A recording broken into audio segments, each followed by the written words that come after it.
കഞ്ചാവുമായി യുവാവ് പിടി. ചക്കർക്കല്ല.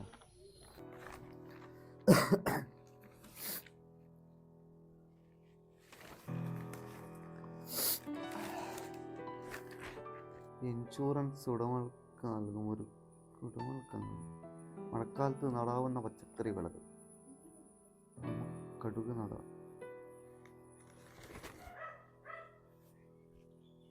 സിസ്റ്ററെ വാ കേറി.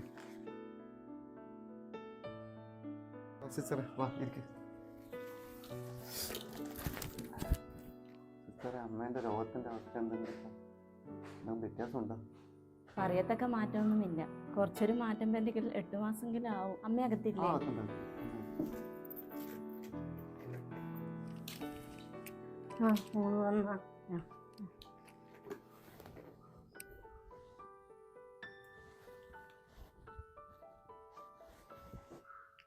അമ്മയൊന്ന് ശ്വാസം വലിച്ച. മോളെ, ഇന്ന് ഞാൻ പഠിക്കാൻ പോകുമ്പോൾ പട്ടി കടിക്കാൻ വന്നിന്. അതെ അമ്മേ. അമ്മ എന്നാ കിടന്നോ?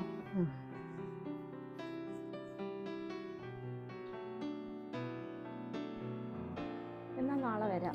ശരി. അമ്മക്ക് കുഴപ്പമൊന്നുമില്ലല്ലോ? ഇല്ല.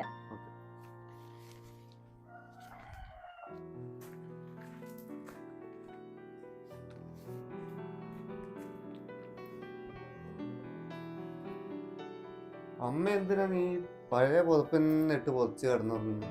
ഈ പുതിയ ഞാനൊന്ന് മേടിച്ച് വെച്ചിട്ട് ഇതിട്ട് കിടക്കറാമേ. തരൂല വിട്.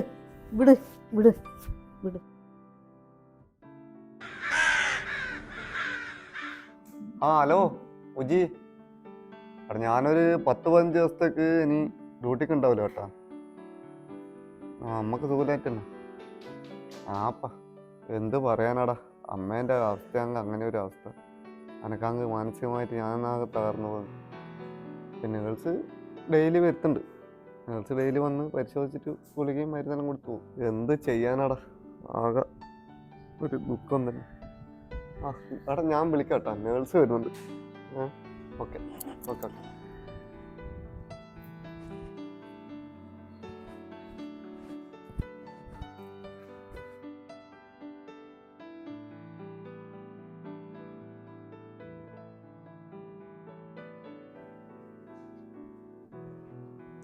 അമ്മേ എണീക്ക്, ഉറക്ക.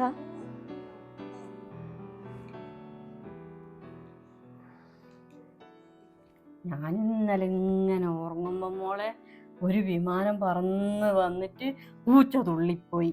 അതെയാ? ഞാനിങ്ങനെ ആകാശത്തൂടെ പറക്കുമ്പോ പെട്ടെന്നൊരു മഴ പെയ്തു മോളെ. എന്നാ ശരി വരുന്നേ. സിസ്റ്ററെ ഒന്നാണ്ട് കേട്ടോ. എന്തേ? സിസ്റ്ററെ, ഞാൻ അമ്മക്ക് ഒരുപാട് പുതിയ കമ്പിളി പുതപ്പ് വാങ്ങിച്ചു കൊടുത്തു.